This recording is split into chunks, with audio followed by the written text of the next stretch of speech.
Chay mga Chay. Good morning internet. Good morning viewers.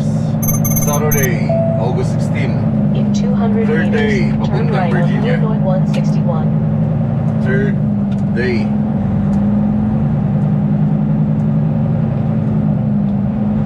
The time is 6 o'clock, 6:15 a.m. Wait, 6:40. Turn right at the stop sign, then take the first right. Yeah, so meron akong tatakbuhin today. Around 1,000 kilometers. Yeah, you heard it right, man. 1,000 kilometers today.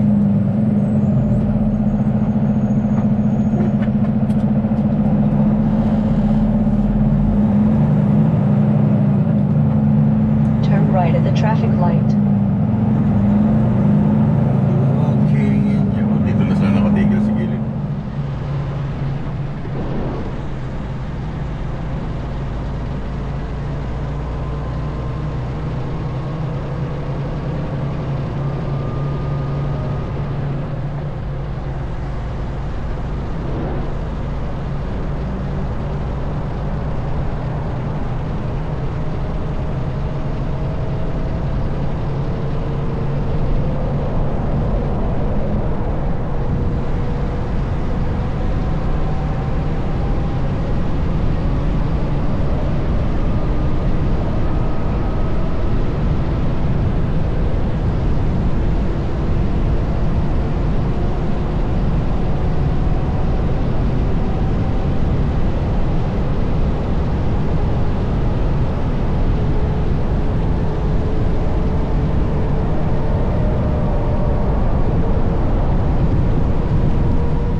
You have a small truck, you need to look in your mirrors so you stay out of the way.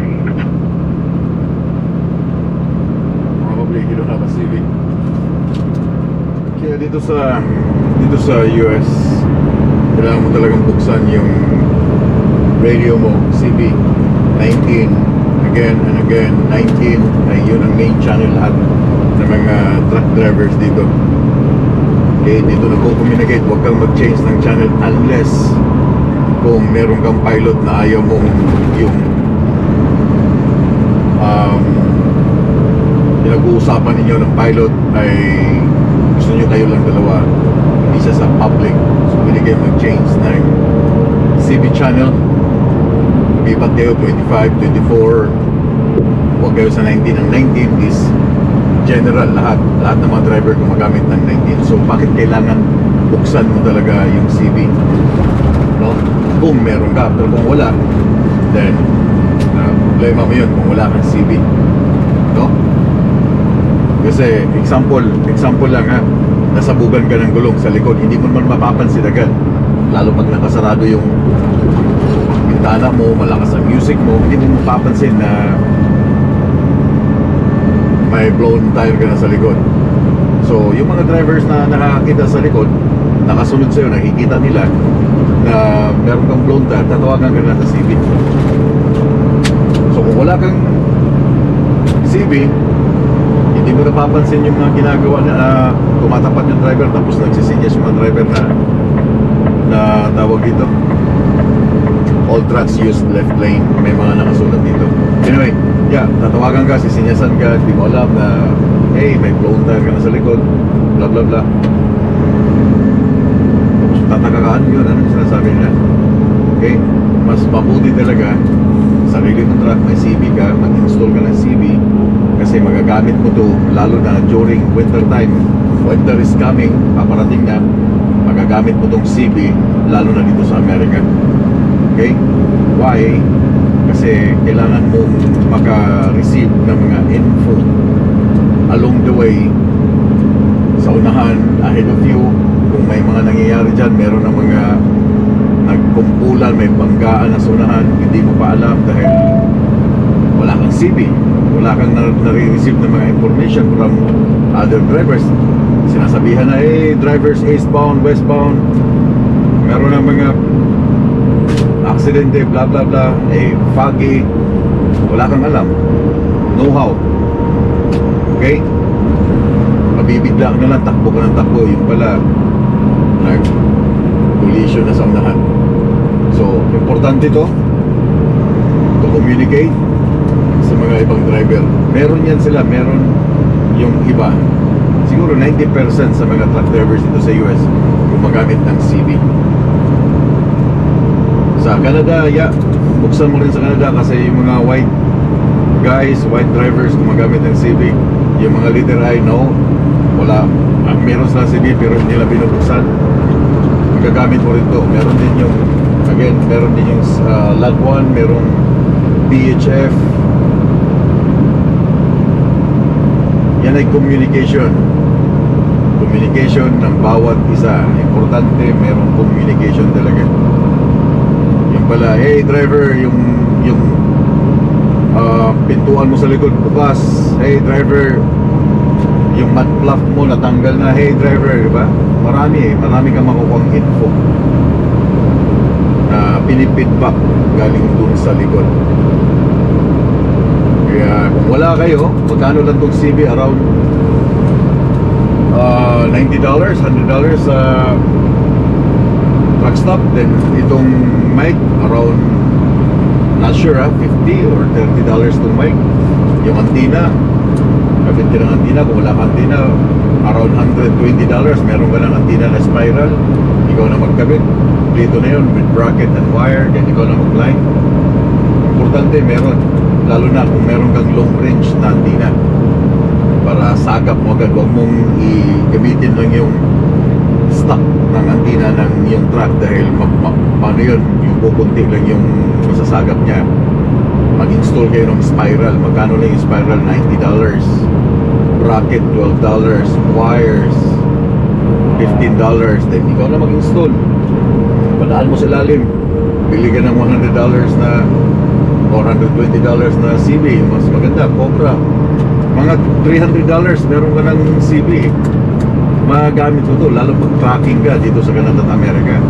Okay, hindi lang to design, magagamit mo to. Communication mo to sa ibang driver. Communication mo to. Kung company driver ka, din mag-request ka sa company mo na palagyan ng CB yung truck.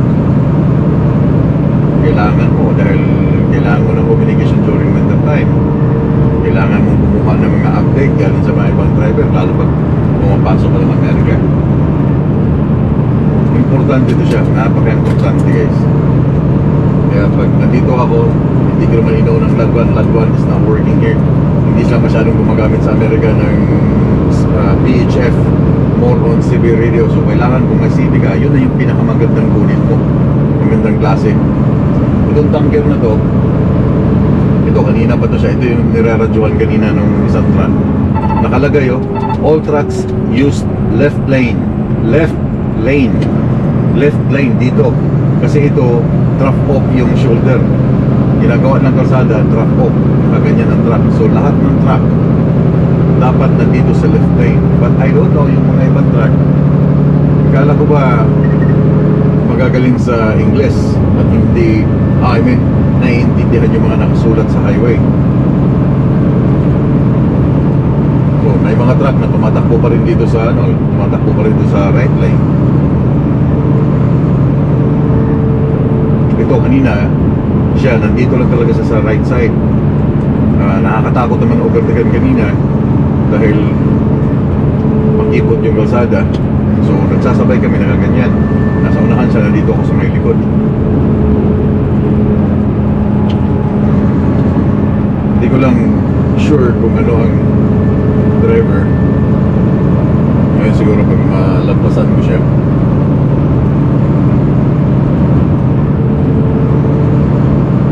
Sa Illinois at Indiana may nakasulat na lagi basta may construction na ginagawa na ang both sides, nakalagay all trucks use left lane.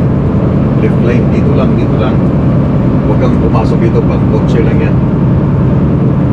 Pero pag sa wala nang construction, big highways na open, stay ka sa right lane. Pwede mong gamitin yung median kung mag-overtake ka, but make sure pag overtake ka sa median, kung mag-stay ka sa median, make sure na kaya mong lagpasan yung nasa right lane.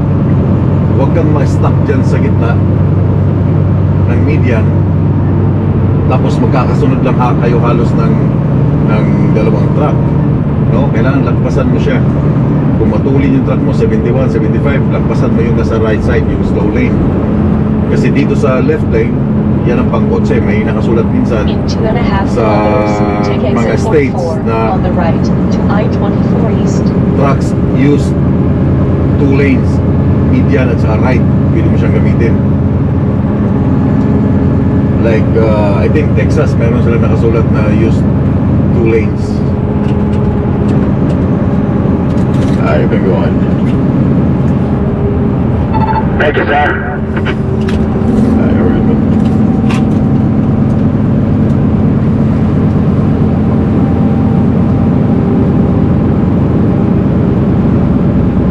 Kailangan makikisabay ka sa agos nila.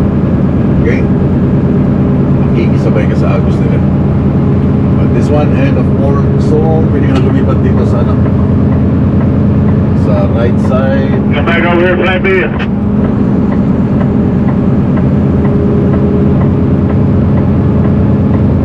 Alright.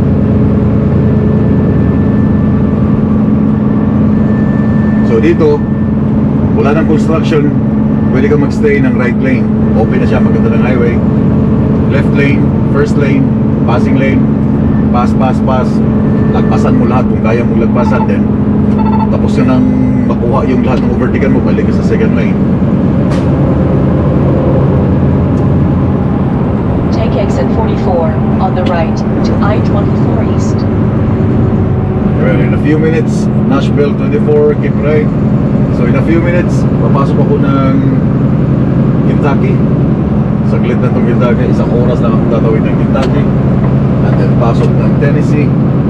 And mamayang hapon, Virginia, bungad ng Virginia, papalipas ng gabi 10 hours. Then tomorrow, another few hours papuntang Boynton, Virginia.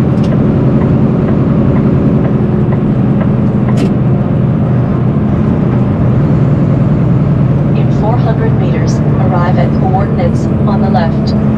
May maraming nakasulat sa board sa highways, speed limits. May mga electronic pa sila nalalagay, right lane close, kailangan basahin mo yun in advance para hindi ka mabulaga. So ano, bakit sarado ang right side? I have to, diba? Kailangan mo siyang intindihin yung mga signs na yan. Continue on the Alin ang current road. mandatory or primary. Kailangan intindihin mo itong mga nakasulat to dyan. Okay, ito, right lane close, half mile. Okay, half mile. Tapos may mga arrows. Ang dami ng signage eh. Para sa iyo yun, para sa atin, mga road users. Marami na silang binibigay sa iyo, kagaya nito. Kung may merge ka na dapat sa left side kasi tapos na yung right side. Close na siya. Hindi yung parang, oh, wala naman to sa Pilipinas. Bulaga ka ngayon. Bang. Hindi ko naintindihan to. Anong ibig sabihin nito?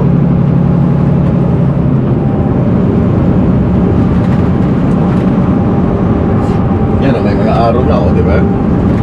So mag-emerge na siya sa one lane speed limit. Okay? Susundin mo lang lahat ng kanilang sinulat dyan sa highway. Wala kang magiging problema. Wala. Sundin mo lang yung kanilang gusto dahil ito ang gusto nila, yan ang gusto nila, yan ang rules nila. Sundin mo lang. Everything will be fine. Hindi ka habulin ng pulis. O overtake ka sa highway, kahit may pulis dyan sa gitna, hindi ka huliin dahil wala naman nakasulat na no overtaking. Di ba? Nasa interstate highway, pwede kang mag-overtake kahit truck ka.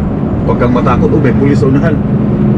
Babalik ako sa linya ko. No, diretso dahil wala man nakasulat na no overtaking unless kung may nakapost na no overtaking at nag-overtake ka, or unless yung speed limit ay 55, tumatakbo ka ng 70, buling ka or matitigitan ka, matatakot ka, may pulis. Pero kung ang speed limit sa interstate ay max ng 70 miles an hour, tapos naka 70 ka, overtake ka, merong pulis sa left side, go straight, go ahead, hindi ka bully ng mga yan.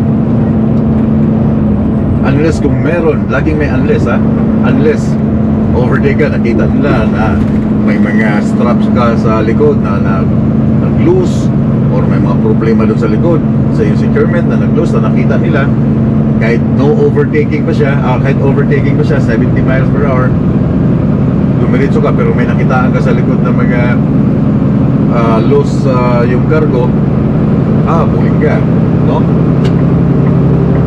Pero kung about lang sa mga speed limit or mga rules sa highway, basta wala kang problema, ay patay police dyan, bring it on. Huwag kang mahisitan, do it. Basta walang nakasulat dyan na no overtaking or sinusunod mo yung speed limit nila.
Oh my goodness, guys. Alas 5 ng hapon. Meron pa akong almost 3 hours para makapasok ng Virginia. So sobrang traffic kanina dun sa I-40 dahil may construction. Halos naubos yung aking oras sa traffic. So refuel muna. Then refuel, I don't know if kung meron pa mga bakante dito, then I can stop. Pero kung wala, tatakbo pa ako hanggang I don't know, makahanap ako ng rest area. Puno na eh. Puno na yung area. I mean yung parking.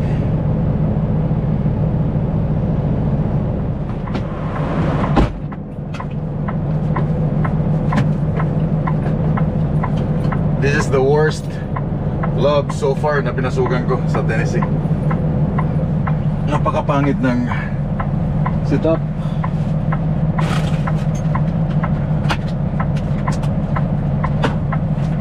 Pangit ng setup. Hindi namamansin yung mga crew.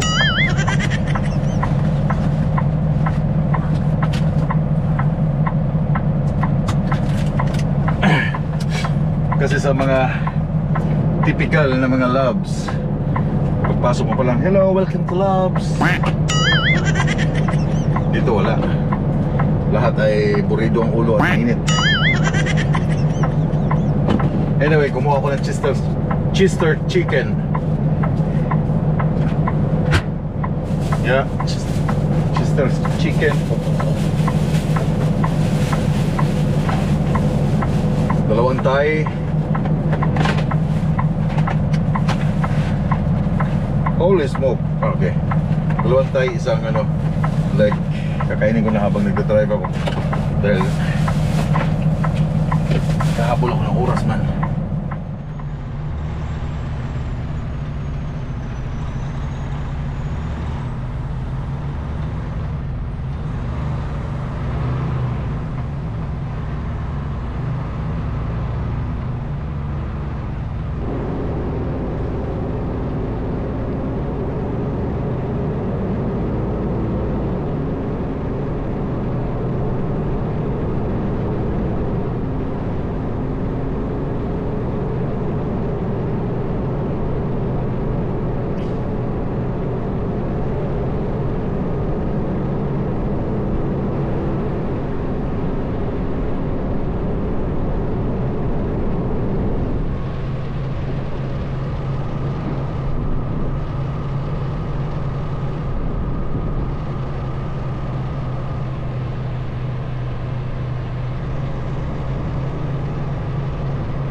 Importante na nakakuha ako ng fuel sa Loves.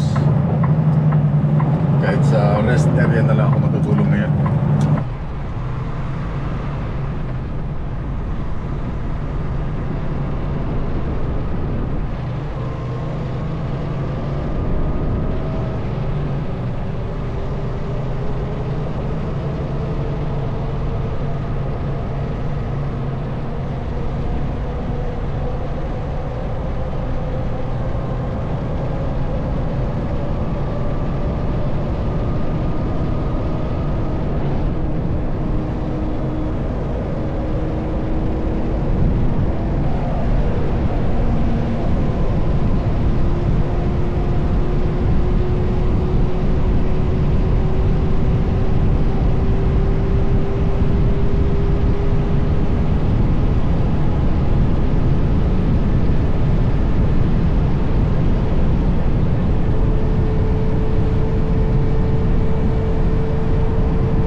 makarating sa Virginia, sa state line border. And 7 kilometers. Wala na akong spot tonight kasi mag-alas 7 na. Wala na akong spot sa stop. Yung option, welcome center.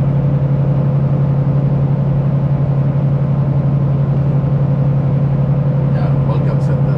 7 kilometers. The state of Lovers, Virginia.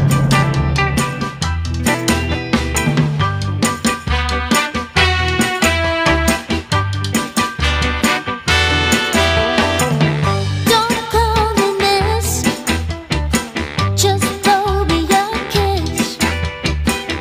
Don't use my name, just join in the game.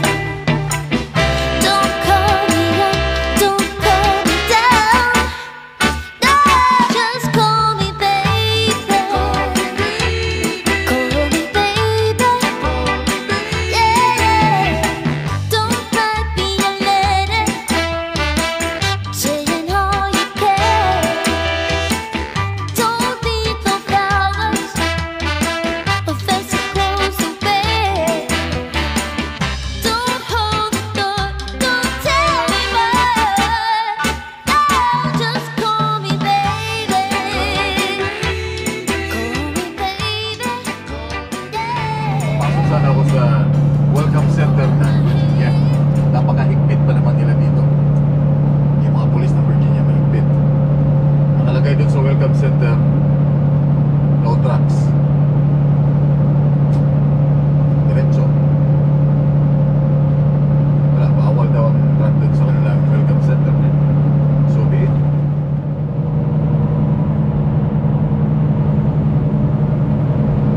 Ito na. 1 mile. 1 mile.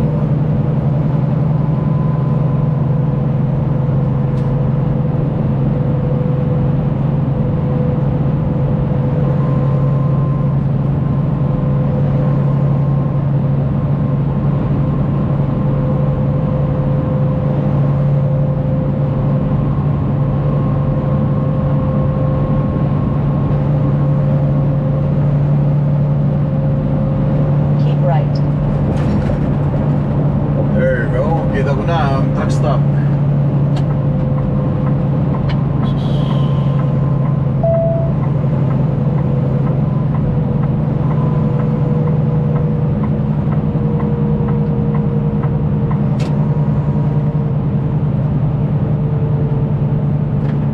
Finger cross. Sana meron. Arriving at I-81 Truck Rest Haven on the left. Okay, marami. Meron sa gilid, guys.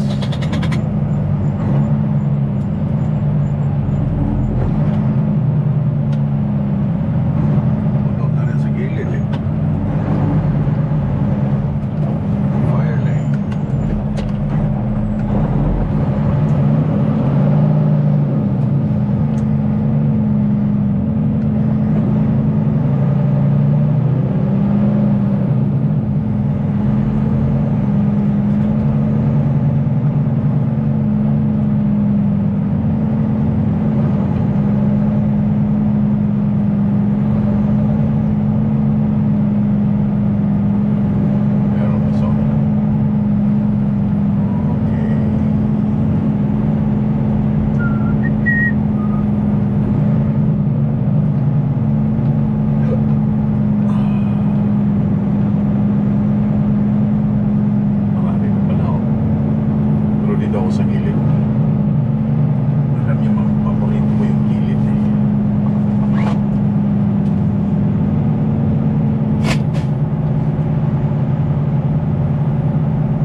favorite spot ko. Why? Walang ingay ng reefer.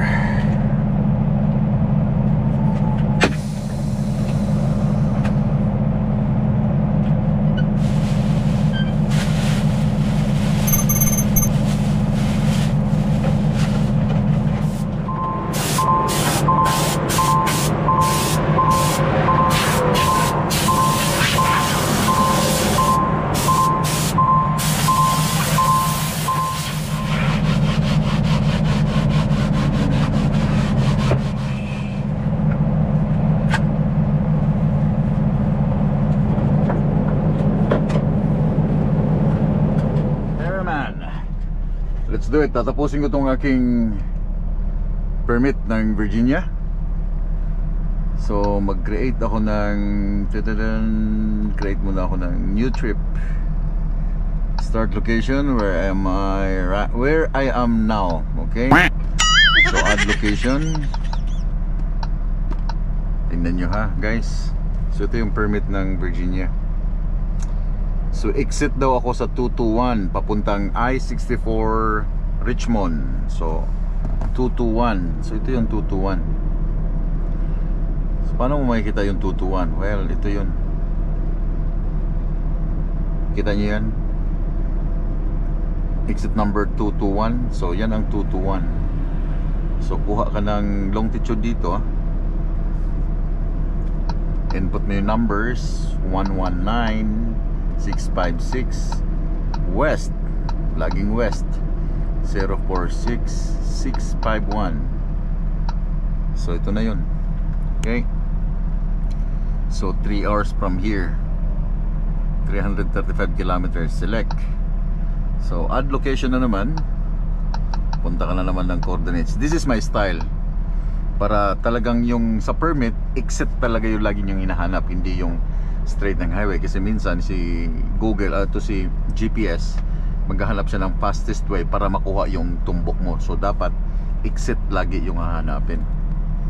So next daw ay Richmond I-64, and then at exit 177 toward 295 naman papuntang Washington, Norfolk.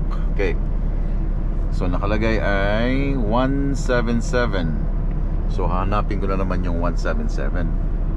So from here naka-exit na ako ng 64, di ba? Sabi niyo mahirap ang napakadali ng permit. So ito na yung Richmond. Okay, so 177 exit. So 177 papuntang toward 295 North Washington. So north pataas. Okay, ito na siya. So paano makikita dito ang 177? Ayun, kita nyo. Yan, 177. So sundan mo yung exit niyan. Ito yung exit, ito yung exit. Palayo ka lang, palayo, exit. Then kuha ka ng isang longitude dito. So hindi na yan maliligaw. This is my style. Iba kung nag-permit kayo, iba yung style nyo, then so be it, no? Gawin nyo yung style nyo. So meron akong tatlo. And then ang 177 Norfolk, Washington ramp, then ramp at 295 south, 195 south. So magdudugtong siya ang 295 at 195 south. So 295 iikot ng perimeter ng Richmond itong 295 tsaka 95. Yan, magko-connect na sila yan, yung dalawa, 95 at saka 295. So ito yung ibig sabihin niya. So 295 south, 195 south at exit 111B toward US 58, exit 11B. So iikotin mo yan, okay? Pag exit mo dun, huwag kang Kaya nga sinasabi ko na ano, dahil isu-shortcut ka minsan ni Google, ni GPS dito sa loob ng Richmond, papadaan ka niya dito. So susundan mo siya, kukunin mo uli yung exit dito. Yeah, oh, ito oh. Para hindi siya maligaw, kunin mo banda dito. Okay, ito banda, para hindi talaga siya maliligaw, para hindi kanya ipapadaan sa loob ng Richmond. 166-080 and then 077-346-788. So ito na yun, 295 South, 95 South. Kasi kung dito mo siya kukunin, dito mo ilalagay yung longitude, latitude, okay? Yung mag-merge na yung 95 at saka 295. Dadaan ka niya sa loob ng Richmond, yan o. Dito ka niya padadaanin. Instead na ikot ka doon, padadaanin ka niya sa loob. So kailangan, bago mag-merge yung 295 at saka 95 na highway, doon mo kukunin yung longitude, latitude. So nakuha mo na. 11B daw toward 58. So 11B. So i-orient mo lang yung map. Okay? So nandito ka na sa 5. 11B.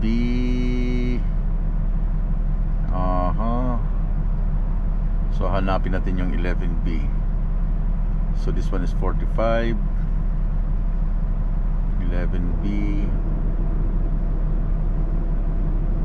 So 41. Ala, ba't papunta na ako ng North Carolina?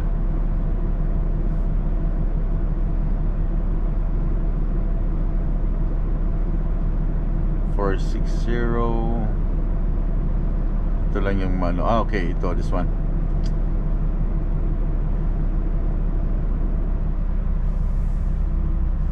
So from 11B toward 58 West South Hill Ramp, 58 bus, okay. 295 at saka 95 South at 11B. So ito yung 11B dito. Pero bakit napakalayo niya?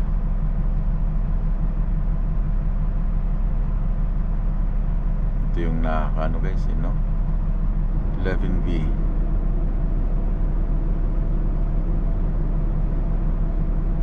Okay, ito. So nagets ko na. Ito yung 11B. Okay, yeah, nakita ko na. So 11B. So kukunin mo siya. Okay, galing dun sa 95 baba, and then sa 11B. 11B daw, 11B. So yan ang 11B guys. 11B, so yun ang nakasulat sa permit. 11B toward 58. So ang 58, ito yung tinatawag na 58. Yeah, ito yung 58. Yung nakasulat 58. So ito yun. So merong pilot dito, hindi ako papasok dyan. So kukunin mo na naman dito yung pinaka-exit, this thing here. So mag-add ka na naman. Select mo na to, add ka. 36-703-604 W77-551-460. Then select. So ito na yun, 95. Ito yung 11B dito. Okay, 11B, nakuha mo na. So susundan mo ngayon ang 58. Okay, sabi niya kasi 58. 58 papuntang towards US 58 South. So hindi ako didiretso sa customer dahil bukas ay Sunday pa lang. Susundan ko lang yung 58. Mahaba-haba itong 58. Nandito yung Love's truck stop. McDonald's, nandito yung Love's.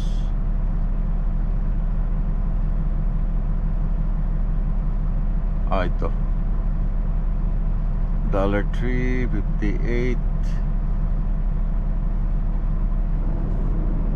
So hanggang ano lang ako, hanggang Loves. Yun lang, hindi ko siya makita. TJ Maxx.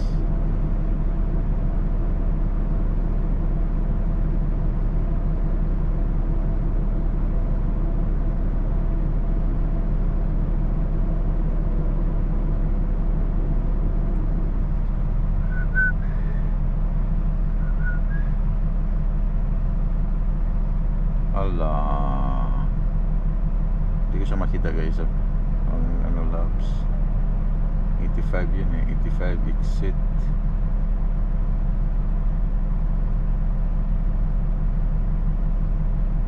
Maybe somewhere here.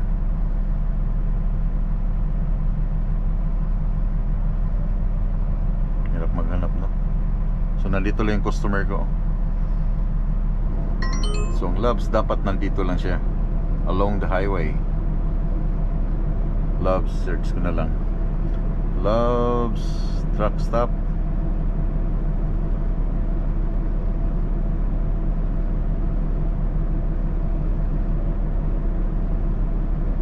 South Hill, Virginia.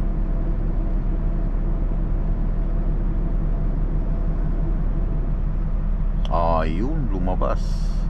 So along ano lang siya, 55, 58, nasaan 58 dito? 55. Oh, out of way. Bababa ako. Yeah.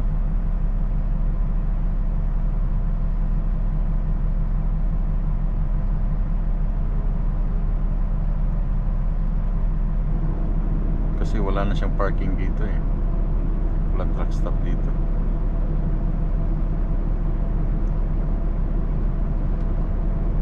Okay, bababa ako.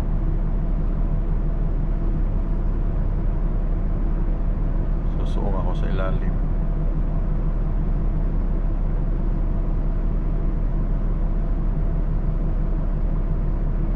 Yeah, dito ako titigil. So ito na ang aking destination.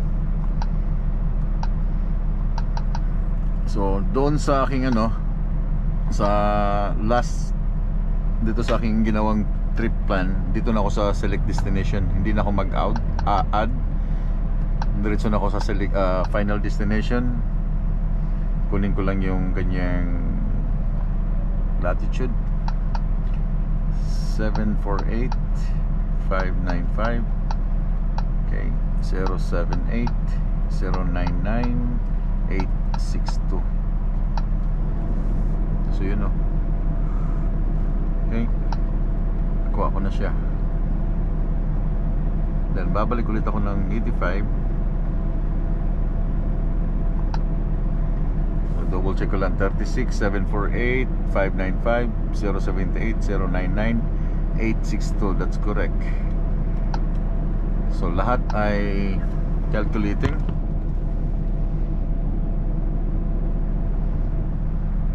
So ito yung aking magiging route lahat.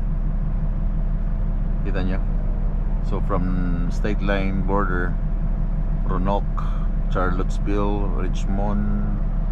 Double check ko lang kung hindi siya naligaw, kasi minsan, you know, naliligaw siya. Ikot siya ng Richmond and then mag-merge siya ng 295, 95. And then exit siya ng Emporia 11B 58.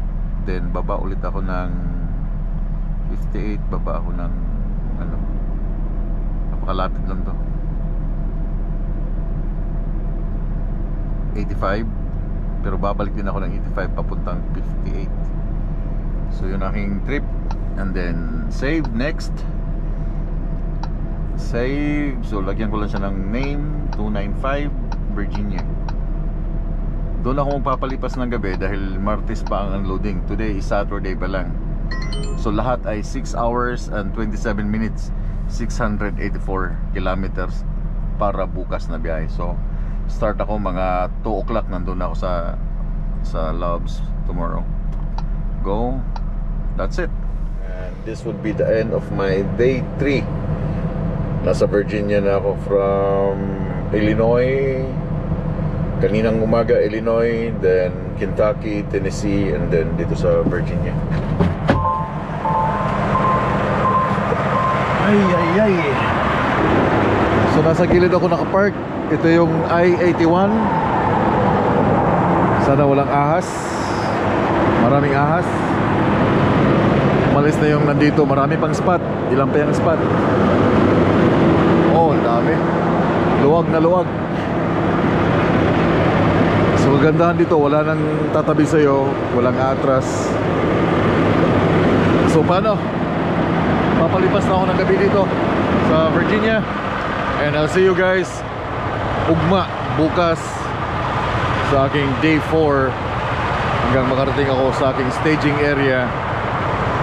Itong load na to, Martes pa to i-deliver. So Linggo pa lang bukas, tamang-tama makapag-reset ako para pagbalik ko ng Canada meron akong enough na oras. Kasi for sure wala kaming reload sa Virginia, pero ang reload nito malamang sa malamang 100% kung hindi Iowa, Illinois, John Deere. Silent Air pa America, John Deere pabalik ng Canada. Nakakayang salamat, pagkamping mo tanan.